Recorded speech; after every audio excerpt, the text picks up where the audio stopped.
If you run an agency and are thinking of expanding the services you offer, watch this video because you could be making a big mistake. You might feel like adding something new is fun and exciting, but by the end of this video, I'll show you why going this route could actually be a pit in your stomach regret. Before we jump in, let me tell you the story of one agency owner that I worked with. We'll just call him Jim. Jim had an agency doing about $1 million in revenue, and he'd been stuck there for 2 years. His agency had started out just doing SEO, then he added content marketing, he added social media, and he came to me frustrated after having made just $50,000 in profit on that $1 million of revenue. So really thin margins. So he'd gotten a couple of inquiries about video production and podcast services, and he figured that if he added those services, he could soak up the additional revenue. So I gave him 5 reasons why adding more services would actually cost him millions in lost opportunity. And I'm going to share those 5 reasons why it would cost you too, and then share what we did, add 26% to Jim's profits in just a few months. So let's jump right in. 5 reasons. The first one is the dilution of his expertise and market positioning. So when you're a specialist, you can make a unique selling point for the agency. Broadening what you're doing actually undermines your perceived expertise. Now, let me give you an example. So my mom had a brain tumor about 10 years ago. And what do you do when that happens? You really want to find an expert to help solve that problem. You don't go to a general practice doctor when you have a brain tumor. And guess what? Your clients have problems. They're trying to solve those problems, and they want the best person, the expert for that. And a generalist is not considered an expert. A general practice doctor doesn't get paid like a brain surgeon. So once you realize that and you take that analogy into the agency services world, the experts are the ones that get paid a lot. They can position themselves that way and they get paid more. So once you are doing fewer things, you are perceived as more of an expert. You will make more money. You will close more clients, offering fewer services, especially as a smaller agency. The second reason is lower margins. More services means more resources are needed. That's more staff, more training them, maybe different software. So Jim would have needed to hire specialists and manage them. Now, he could have gotten some freelancers, say, oh, I'll soak up this extra revenue with some freelancers. But would they be any good? Rarely does that happen, that you can actually scale a business just with freelancers, especially in the agency world. If you're really trying to cater to a higher end clientele, you're trying to do the highest work possible, then full-time employees tend to be better. I'm not saying there aren't good freelancers, but the track record, as I've worked with many agencies and seen that the track record that I've had with my own agency and with agencies I've worked with is that freelancers are good as a stopgap measure. But if you're really looking for creating long-term value, both for clients and for your business, freelancers are usually not the solution. So more services means more staff are needed. So if he's going to do that, he's going to have to hire for that. And that really is a whole nother thing that's going to impact margins. So his margins will become lower as he adds those services. Will they stay low forever? No, they'll go up over time as you add more clients with those services. But for a period of time, they're going to go down. And remember, in this case study, we already talked about his margins not being fantastic. So he was doing about $1 million in revenue, only had $50,000 in profits. And this would probably cause him to go negative doing that. Or you get freelancers, but that might have quality issues. So again, the second reason is that his margins will likely be impacted. I see this again and again with agencies. The third item is quality control issues. More services means more chances to mess up. So Jim had never done multimedia production. So it increases the chance that a client will have a bad experience. So what's that reputational damage worth if you have a bad experience for a client? So if you've never done it before, you are breaking new ground. So you either have an existing client, you're adding on a service line and you're hoping it goes well because it could compromise the entire engagement, or you're adding a new client who might not have a great experience. Instead of doubling down on the few things that Jim, in this case,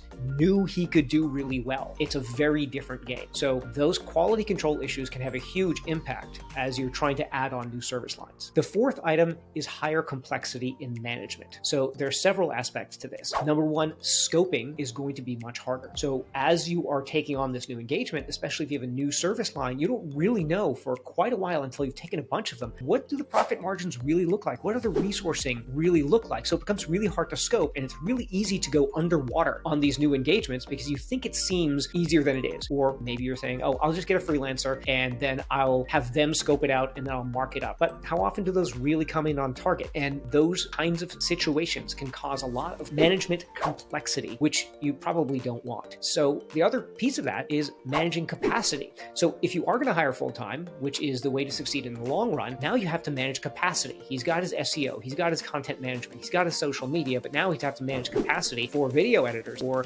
videographers or podcast people. So managing those capacities in multiple areas gets way more complex, because now he's got to look at, okay, well, how much extra capacity do I have here? And I can't use my video editor for helping with the social media. So those are not interchangeable piece parts in the agency. So complexity would have increased this way. And the fifth item is competing with larger agencies. So by expanding services, you might be putting yourself directly in the crosshairs of larger, better resourced agencies. They already have the systems, they already have the processes, and they already have the staff to deliver in these extra areas. And they can add on potentially every service. But can you do the same? Not necessarily. So as you think about positioning the agency, it's often better to be the expert in something than try to be the generalist, especially if you're sub $5 million revenue zone, potentially even to the $10 million zone. If you're adding on more and more services, it actually increases complexity, decreases margins, and decreases your ability to charge more per client. I see this again and again. But before we go, I've got a bonus reason why. And this is something that you're going to want to pay attention to, and that is that it'll likely be harder to get acquired. So as I was talking to Jim, I took him through who would buy your agency under different scenarios. Let's say you became a generalist and kept on adding more and more different types of services. That means that the acquirer would want to buy an agency which is a generalist, and really they're just buying a portfolio of clients. And for a lot of agency owners, that's what they think an acquisition should be. Oh, they're buying my portfolio of clients. But that is only one kind of acquisition. And usually that is the lowest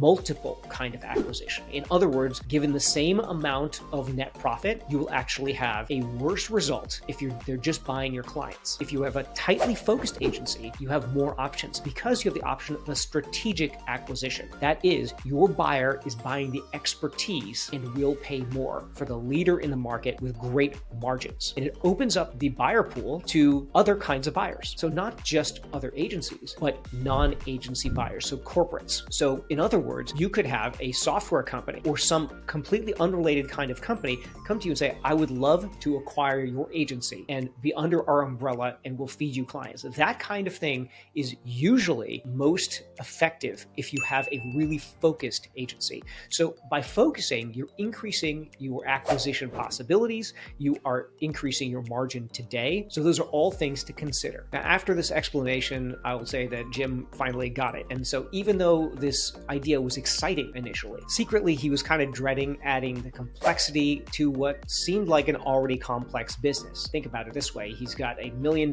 business, he's got multiple full-time staff members, but he's not making a lot of profit. And he was thinking about taking on something that was much more complicated because he'd never done it before. So instead, what did we do? We did the opposite. So we looked at everything that Jim was offering currently and analyzed which areas are the most strategic to revenue and to client acquisition. And I go through this exercise with all of the agencies that I work with, and we look at the profit per service line, the profit per client, profit per employee, profit per team. And we can look at all of these things and find out where to place your bets going forward. So now it turned out, just analyzing what he had currently, that content marketing wasn't terribly profitable, but SEO and social, which were the other two areas of the three that he had currently, were actually pretty profitable and were better for the client deployment. He had better results. He had longer term clients there. So what we did is we refocused Jim's marketing on just those areas. And he only took new clients in those two areas. So he's actually thinning down the areas that he's focused on. So he did keep the existing content marketing revenue. He did not fire those clients,